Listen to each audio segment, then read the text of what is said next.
Color correction is such an important part of the post-production process.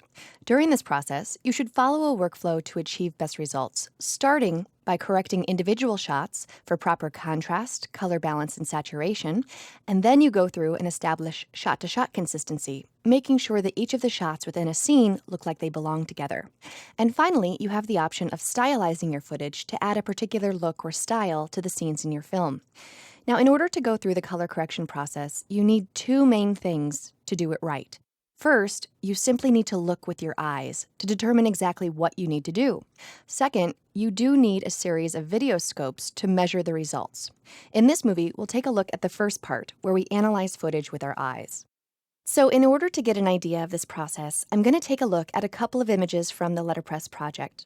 Now, full disclosure, I have doctored them a bit to give us a little bit more to discuss and to adjust, but it's not uncommon for you to find images like this that need a lot of help. So let's take this first shot of Felicia. As we go through each of these images, we immediately should ask ourselves some basic questions.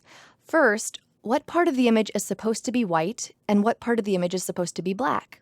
How are the brightness and contrast? How are the colors, and is there a color cast? And how is the saturation level?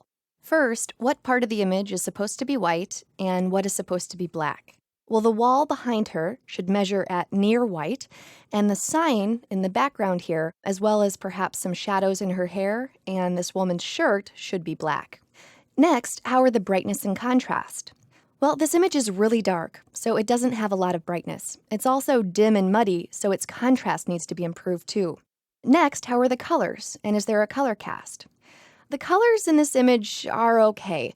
When the brightness and contrast are improved, I think the color spectrum will open up a lot and make everything look a lot better. And I don't think there's an inherent color cast to this image. Finally, how is the saturation level?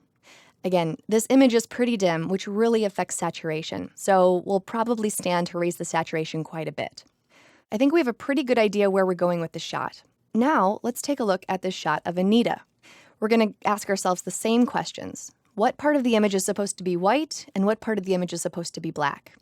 Well, the wall behind her should be approaching white, and I think the darkest part of her hair should approach black. Next, how are the brightness and contrast? Well, this image is not bright and it doesn't have a lot of contrast. That is, the brightest values aren't bright enough and the darkest values aren't dark enough. It's just sort of flat. So we need to improve both brightness and contrast. Next, how are the colors, and is there a color cast? There aren't a lot of rich colors in this image, so we should try to improve that. And also, there looks to be a bluish color cast to this image. And finally, how is the saturation level? This image is pretty muted. It could really use a boost in saturation values. All right, so again, even before we begin measuring the video signal, we already have a jump start in what we need to do. This analysis part of the process will get easier and quicker, and soon you'll be able to perform the analysis in a matter of seconds before you dive into correction.